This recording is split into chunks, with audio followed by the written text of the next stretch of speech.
It was almost midnight when I found myself alone in the abandoned house, the air heavy with the scent of dust and mold. Every step I took echoed louder than it should have, as if the house itself was listening. And then I heard it. Whispers, faint and broken, coming from the room at the end of the hall.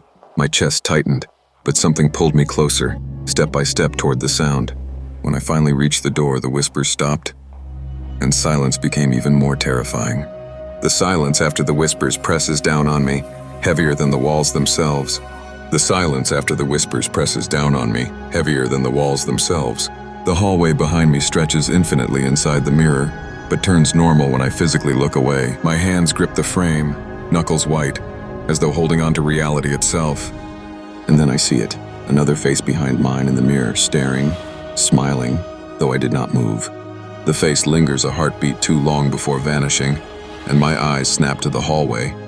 There, a door has appeared, one I swear wasn't there before. My feet move on their own, drawn toward the door, even as dread coils tighter in my stomach. When my hand reaches the handle, I freeze. The door is locked, though no key exists in sight. And yet, I feel a presence pressing from the other side. A floorboard creaks above me, footsteps, slow, deliberate, echoing, but the upper floor is empty, or so it should be. I step back, heart hammering, and suddenly the door swings open on its own. Darkness spills out, thick and alive, as a whisper calls my name from inside.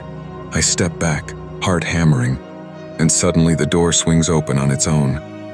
Darkness spills out, thick and alive, as a whisper calls my name from inside. The walls breathe. They contract and expand as if the room itself is alive, the air thick with unspoken memories. An old rocking chair moves on its own in the corner. A photograph on the wall tilts, showing faces I almost recognize, but can't place. The whispering grows louder, overlapping itself. My name is repeated from all directions, yet the source remains unseen. And then in the deepest corner I see her, a pale figure with hollow eyes, standing perfectly still, yet I feel her gaze pierce me through the dark. Her head tilts ever so slightly, and I realize she's watching my every move, anticipating me, as if she knows the thoughts in my mind. I step backward instinctively, but the floor beneath me creaks as if warning me she is aware of my fear. The walls seem to pulse and breathe, closing in.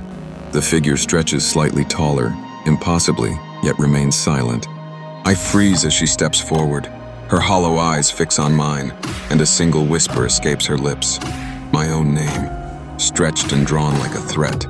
I want to turn and run, but the room seems endless, and her shadow stretches across every corner, trapping me inside a nightmare I cannot escape. I take a tentative step backward, but the floor seems to stretch, elongating unnaturally beneath me, swallowing every measure of distance. Her shadow detaches from the walls, crawling toward me like liquid darkness, bending reality as it moves. The walls pulse again, breathing, and the ceiling bends downward. I blink, and the figure is suddenly closer, standing at the far end of the warped room. I cannot move. My limbs feel heavy, as if the shadows themselves are pressing against me, binding me in place. And then she whispers my name again, and the room itself seems to lean forward, as if the darkness wants to swallow me whole. I stumble backward, and the figure glides forward silently, her hollow eyes fixed on mine, her shadow stretching impossibly long across the warped floor. The floor beneath me tilts, angles bending, and I feel myself sliding slightly forward as if the room is forcing me closer to her. I gasp, and the air thickens. It feels alive, pressing against my chest, filling my lungs with the taste of cold decay. She stops just a few steps away, and her lips curl into a smile that is both familiar and alien, as if mocking every thought I've ever had. I reach for the door behind me, but it vanishes. The walls bend and twist, and I realize there is no escape. She is all that exists now. The walls breathe, pulsing like living flesh, and each time I blink, the room shrinks smaller, pressing me closer to her. In the corner, a mirror shatters into existence, and when I look, I don't see myself. I see her face wearing my expression. From the edges of the room, dozens of pale hands claw out of the shadows, reaching for me, dragging me toward her smile. Her voice slips inside my skull. Now it isn't coming from her lips, it's echoing inside my thoughts, drowning every word of my own. And then, without warning, she steps into me, her face filling my vision, her cold presence flooding my veins, until I can't tell if I'm still me at all. When the darkness clears, I'm standing in the same room, but my hands move before I tell them to.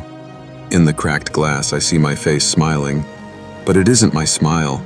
It's hers, stretching my lips too wide, too wrong.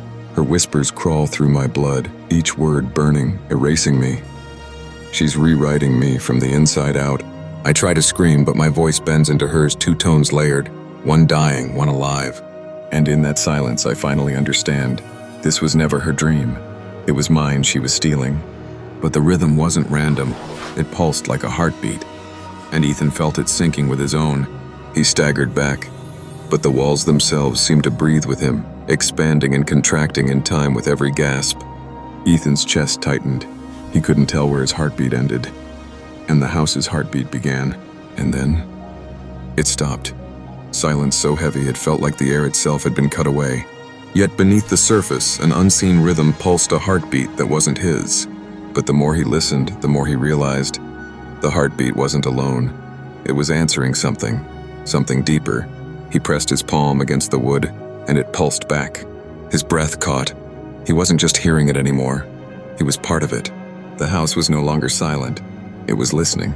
But if the house could hear him, then it could also see him. Ethan felt every shadow in the room shift, as if eyes were opening in the walls. He wasn't alone anymore. He never had been. The whispers didn't fade when the room went black. Instead, they grew louder, closer, like a crowd pressing against invisible glass. And then, in the suffocating dark, one voice rose above the rest, calling Ethan by his name. Ethan's breath caught in his throat the moment he heard it, his own name, spoken from the darkness. His heart pounded as if the walls themselves were alive, beating in rhythm with his fear. The pale shaft of moonlight from the cracked window offered Ethan a fragile hope, until it flickered, like someone had passed in front of it. He froze, realizing he was not alone. The guttural exhale hung in the room, and Ethan's chest tightened as the silhouette stepped forward, its limbs bending in ways no human body should. As the figure's limbs scraped against the floor, Ethan's trembling voice cracked out, "What are you?" But the thing only tilted its head, the shadow peeling back just enough to reveal a pale, half-formed face. The sight of that hollow socket burned into Ethan's mind, and before he could scream, the creature let out a guttural, bone-grinding laugh that rattled the walls. As the laughter echoed into silence, Ethan's heartbeat thundered in the dark, until he realized the sound wasn't just inside his chest. It was pounding from the walls themselves. That smile in the mirror, it grew wider, sharper, until Ethan understood. He was no longer looking at a reflection, but at the thing that had been waiting for him all along.